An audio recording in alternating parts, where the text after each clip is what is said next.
Ils sont entrés au compte-gouttes, trop nombreux à avoir répondu au rendez-vous pour les locaux exigus de la Chambre de commerce et d'industrie de la place de la Bourse à Paris. Mais cette attente pourrait s'avérer fructueuse, comme l'espèrent ces candidats. Parce que je voudrais chercher des travails entre la France et la Chine. Donc je pense que c'est un bon événement pour moi.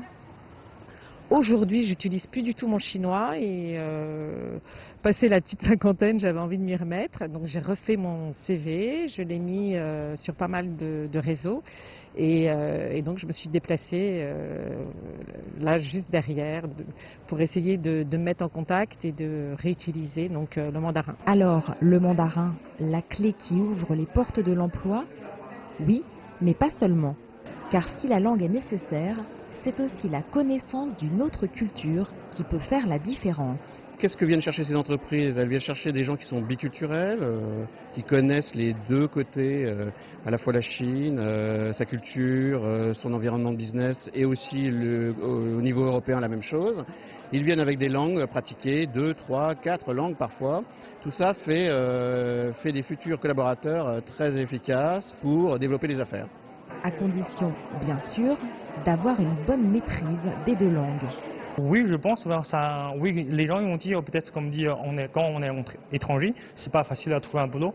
Mais si comme dit on parle bien en fait la langue, donc d'abord la langue française et puis après comme dit on rajoute en fait notre langue comme dit natale, le chinois en fait si on est bilingue, donc je pense comme dit c'est quand même une demande assez en fait importante. Une demande importante pour satisfaire une clientèle chinoise qui aujourd'hui constitue une part cruciale du chiffre d'affaires, notamment dans le secteur du luxe où les entreprises cherchent à mettre tous les atouts de leur côté.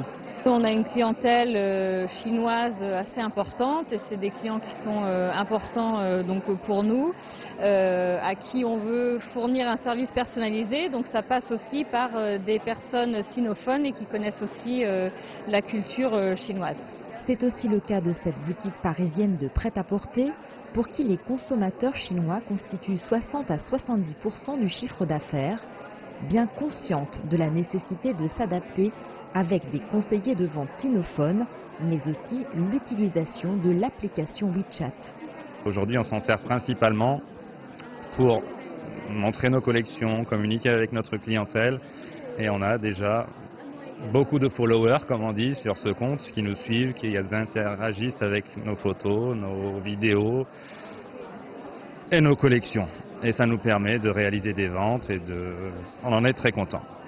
Alors que le chômage reste élevé en France, autour de 9,5%, et que les entreprises peinent, selon leur propre dire, à dénicher les candidats en adéquation avec leurs besoins, ce type d'événement ultra spécialisé permet de favoriser les rencontres et, il faut l'espérer, les embauches. Avec leur double bagage culturel et linguistique, les talents franco-chinois constituent une richesse pour ces entreprises et par extension pour les relations entre les deux pays. Jade Charles, CGTN, Paris.